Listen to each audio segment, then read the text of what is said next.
Assalamualaikum warahmatullahi wabarakatuh. Saya Epri Lestari dari NPM 19140006 dari Prodi Pendidikan Sejarah semester 3. Di sini saya akan membahas tentang kebudayaan masyarakat suku Pasir. Sebelum saya membahas tentang masyarakat suku Pasir, tugas ini untuk memenuhi mata kuliah Sejarah Kebudayaan Indonesia, dosen pengampu dari Ibu Yustiani, SPD, MPD. Nah, baiklah, saya akan mempresentasikan kebudayaan suku Pasir. Sebelum saya masuk tentang kebudayaan suku Pasir, saya akan menjelaskan terlebih dahulu sistem masyarakat yang ada di suku Pasir ini. Suku Pasir adalah suku bahasa yang terletak di bagian Kalimantan Timur atau disebut dengan Borneo. Suku Pasir juga sekarang menempati di bagian Kalimantan Timur, bukan di bagian selatan lagi. Namun, masyarakat suku Pasir kini sudah menempati di Kalimantan Timur sejak dahulu. Pada awal abad ke-5, masyarakat suku Pasir atau Kalimantan Timur bagian selatan sekarang disebut dengan masyarakat suku Pasir, bukan lagi masyarakat Kalimantan Timur, tetapi sekarang dijelaskan dalam suku Pasir ini bahwa suku Pasir memiliki memiliki dua bagian. Yang pertama ada bagian timur, dan yang kedua ada bagian selatan. Jadi bagian timur ini tentang daratan rendah, dan yang ini selatan ini bagian tentang perairan sungai. Jadi dalam suku Pasir ini memiliki dua bagian, yaitu bagian timur dan bagian selatan. Nah, suku Pasir ini 95%-nya beragama Islam dan sisanya itu agama Hindu ataupun Kristen. Mereka sebelum mengenal agama Islam ini, mereka mempercayai animisme, yaitu mempercayai roh-roh nenek moyang ataupun mempercayai adanya benda-benda mati seperti memiliki kekuatan yang sangat dahsyat. Jadi mereka sebelum mengenal agama Islam, mereka mempercayai animisme dan mempercayai benda-benda mati. Dan sekarang masyarakat suku Pasir kebanyakan mereka mempercayai agama Islam. Nah, suku Pasir juga memiliki peradaban. Nah, peradaban ini ditulis dalam mitologi bahwa masyarakat suku Pasir adalah masyarakat yang paling tertua yang ada di Kalimantan Borneo ataupun Kalimantan Timur. Nah, dengan adanya peradaban ini, masyarakat menyebutnya dengan sebutan Bansu, Tatau, Datu, Danung, yang artinya masyarakat yang hidup di pesisir pantai. Nah, jadi suku Pasir ini memiliki peradaban yang artinya Bansu, Tata, Datu, Danung, yang artinya masyarakat yang hidup di pesisir pantai.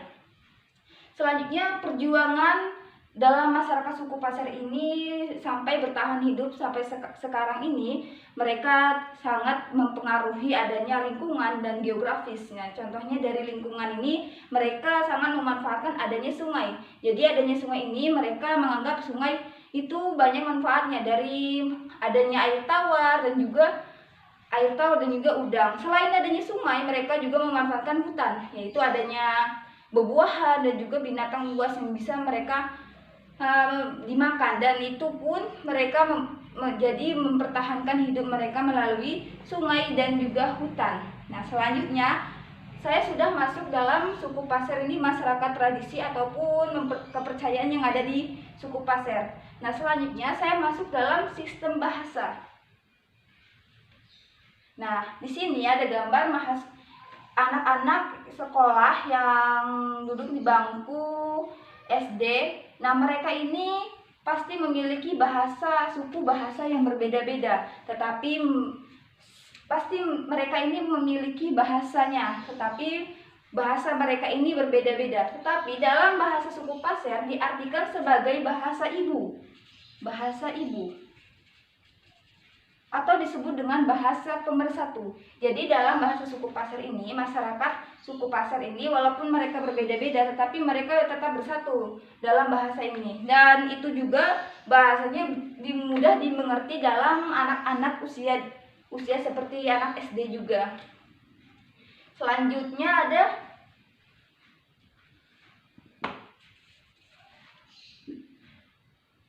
bahasa suku Pasir kini belum hampir punah karena mereka tidak menyadari bahwa nilai nenek luhur itu tidak boleh punah ataupun menghilang begitu saja. Tetapi masyarakat suku Pasir ataupun pemuda suku Pasir kini menyadari bahwa nilai nenek luhur itu tidak boleh punah. Dan sampai saat ini bahasa suku Pasir masih dipergunakan dalam sehari-hari. Misalnya suku Pasir bertemu dengan suku Pasir dalam keramaian, pasti mereka menggunakan suku Pasir juga. Nah, sebaliknya juga. Jadi, bahasa suku Pasir tidak punah karena pemuda masyarakat suku Pasir menyadari bahwa nilai nenek luhur itu tidak boleh punah.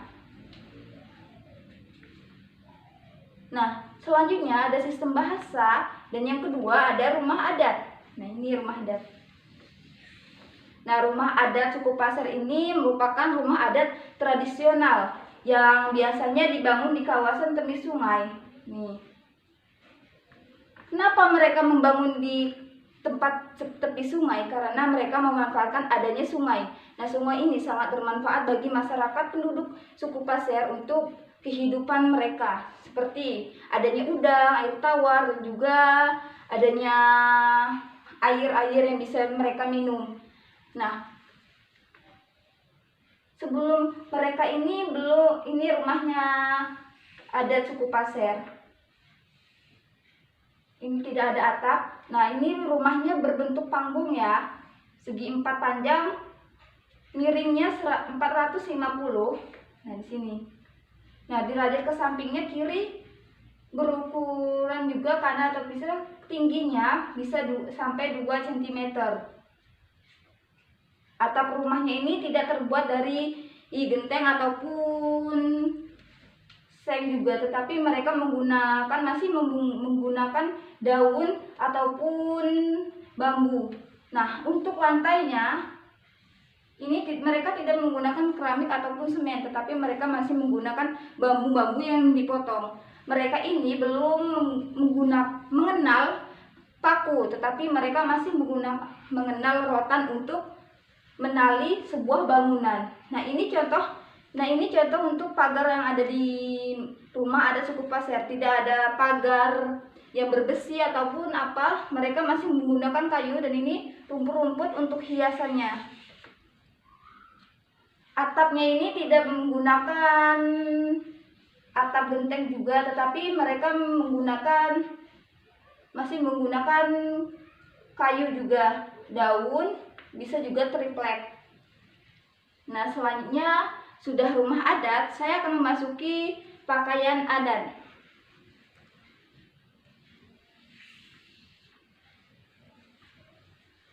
Pakaian adat ini sangat bergantung ataupun sangat didukung oleh masyarakat penduduk yang datang baru seperti suku Banjar, suku Bugis, suku Kutai. Nah, suku Bugis,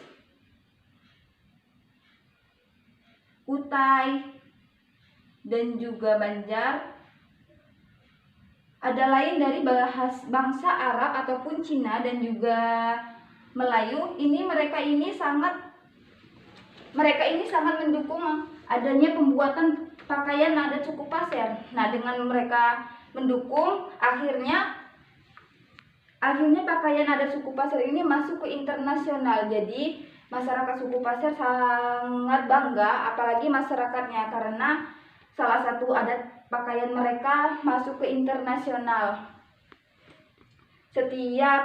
Setiap makna dan corak warnanya itu sangat bernilai terhadap nilai seni budaya, dan maknanya itu sangat terpenting, yaitu ada maknanya itu banyak dari pakaian adat suku Pasir ini. Yang pertama, ada makna keindahan,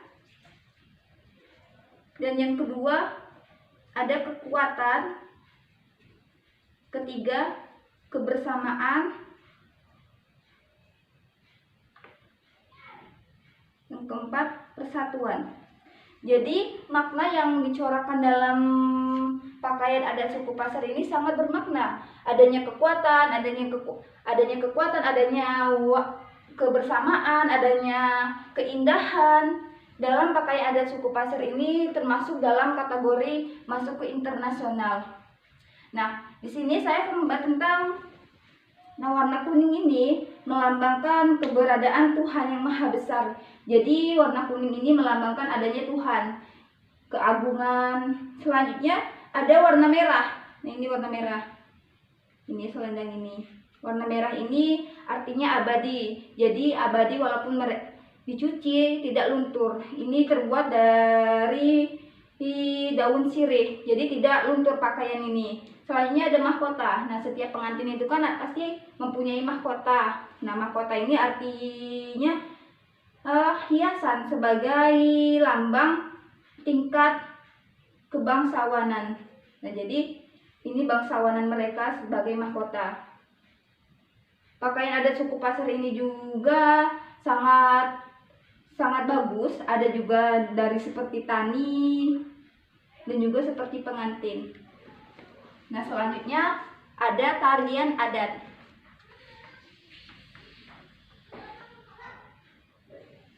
Nah, tarian adat ini bisa disebut dengan sanggar ataupun sanggar yang dimainkan pada saat pernikahan ataupun penyambut tamu. Jadi sanggar suku Pasar ini dimainkan pada saat penyambut tamu ataupun pernikahan. Jadi digunakan alatnya itu seperti gong dan juga bambu dan juga tamborin dan juga gendang. Jadi alat untuk penarian ini masyarakat suku Pasar menggunakan gong atau gong yang terutama itu gendang. Jadi pakaian yang digunakan untuk tarian wanita yaitu kaos yang polos ataupun selendang dan juga ada sapu tangan. Nah, selendang ini digunakan apa? Digunakan untuk menarik penonton agar penonton itu mengikuti gerakan yang mereka ditarikan. Nah, manfaat dari tarian adat suku Pasar ini digunakan untuk menghibur masyarakat suku Pasar ataupun suku pendatang dan juga mempererat tali silaturahmi dari bangsa-bangsa asing untuk memasuki suku Pasar ataupun pendatang baru. Jadi manfaat dari tarian tersebut banyak. Nah, yang pertama ada tarian Jampe Apik Muslim. Nah, tarian Jampe Apik Muslim ini diartikan sebagai tarian gadis ataupun dari gadis muslim yang baru dewasa ataupun lagi mencari jati diri. Jadi mereka menggunakan gerakan ataupun pola itu tidak melupakan norma-norma yang diajarkan nenek moyangnya. Nah, selanjutnya yang kedua ada kesenian tari uwek butong. Ini. Nah, tarian kesenian uwek butong ini diartikan sebagai hantu bambu. Jadi setiap malam Rabu mereka uwek butong ini muncul dan mengganggu masyarakat. Jadi gadis-gadis ataupun ibu-ibu ini mereka menggunakan tarian ini agar mengusir adanya uwek butong ataupun hantu bambu. Jadi dengan adanya hantu bambu, adanya tarian ini, hantu bambu pun pergi dan itu diteruskan pada dahulu sampai sekarang. Nah, selanjutnya ada alat musik.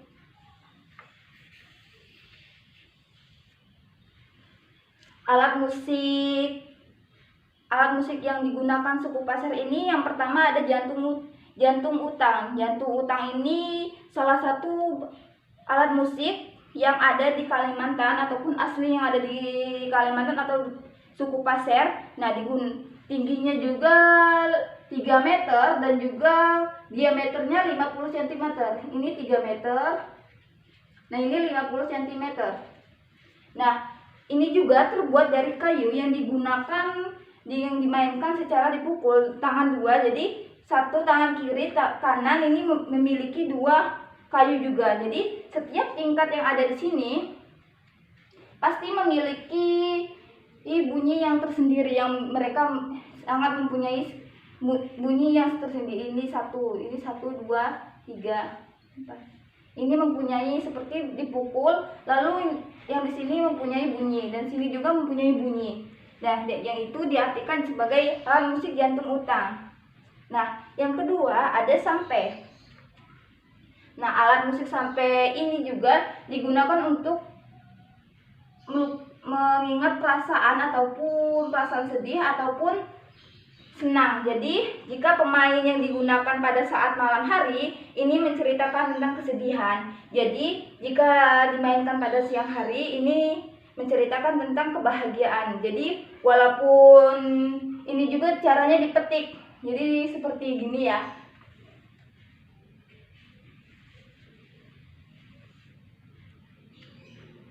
Jadi, jika pemain yang menggunakan malam hari ini merasakan kesedihan dan jika siang hari ini merasakan kesenangan. Jadi seolah-olah pemain itu menceritakan adanya penderitaan ataupun kebahagiaan yang ada dirinya. Nah, selanjutnya ada alat musik uding. Nah, uding juga merupakan alat musik khas Kalimantan. Cara mainnya juga cukup mudah. Nah, untuk meniup, caranya itu untuk meniup. Nada-nada uding artinya adalah getaran dalam mulut. Jadi jika ditiup maka mulut kita bergetar juga. Nah, pada dahulu kala uding ini dibunyikan untuk pada saat upacara keagamaan ataupun bisa mengusir roh-roh halus tidak mengganggu upacara mereka. Jadi uding juga getak itu suku Dayak juga menggunakan alat musik uding ini agar roh halus bisa hilang, tidak mengganggu mereka. Nah, selanjutnya ada kuliner suku Pasir. Siapa sih yang tidak suka suku Pasir? Yang kuliner suku Pasir ini sangat lezat. Nah, yang pertama ada amplang bandeng. Nah, amplang bandeng ini sangat istimewa kalau biasanya pakai ikan tenggiri tetapi menggunakan bandeng. Nah, rasanya gurih dan juga ada khas seperti rasa ikan seperti itu. Nah, rasanya juga tidak kalah enak seperti yang ada di sini juga seperti makanan sukro. Nah, ini berbentuknya bulat-bulat juga. Nah, yang kedua ada jenderal mabok. Jenderal mabok ini bukan berarti seorang jenderal yang sedang mabok ya, tetapi jenderal ini makanya dikatakan jenderal mabok karena jenderal mabok sedang memakan tetapi itu merasakan kelezatan yang ada di mulut mereka. Jadi jenderal ini mabok ataupun ketiduran saking enaknya. Jadi diartikan sebagai jenderal mabok. Nah, kuliner satu ini terbuat dari gula dan juga tepung dan juga santan ataupun daun pandan. Jadi digunakan pada saat bulan Ramadan juga bisa. Seperti ini. Ini daun pandannya ya. Nah, yang ketiga ada dempoduyan. Nah, cara masaknya cukup sederhana. Kita harus memisahkan durian dan bijinya. Jadi setiap kalau udah dipisahkan, aduklah yang dagingnya durian itu. Nah, udah diadon sampai merata, lalu dikasih air. Nah, jika airnya itu hilang ataupun dikukus, maka itu sudah jadi. Nah, bentuknya seperti ini, bundar tapi rasanya durian. Jadi diartikan sebagai dempuduyan. Nah, yang keempat ada gula jengkol. Nah, gula jengkol ini bukan jengkol ya, tetapi gula yang terbuat dari kayak seperti jengkol. Nah, bentuknya kayak jengkol gini. Nah, ini terbuat dari gula merah yang dibuat seukuran jengkol, terbuat dari nir, tandan, buah pohon kelapa. Bedanya hanya cetakan dan teksturnya yang lebih tebal. Jadi jika ini seperti jengkol bukan, tetapi ini gula, tapi bentuknya jengkol. Nah,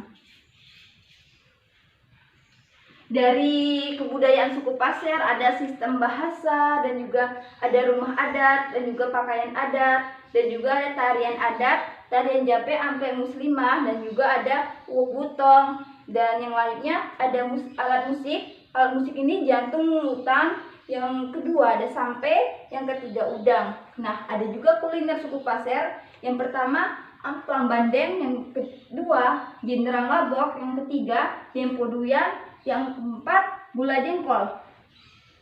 Nah, mungkin itu yang saya sampaikan presentasi hari ini. Jika memiliki kekurangan ataupun kesalahan, saya mohon maaf. Wassalamualaikum warahmatullahi wabarakatuh.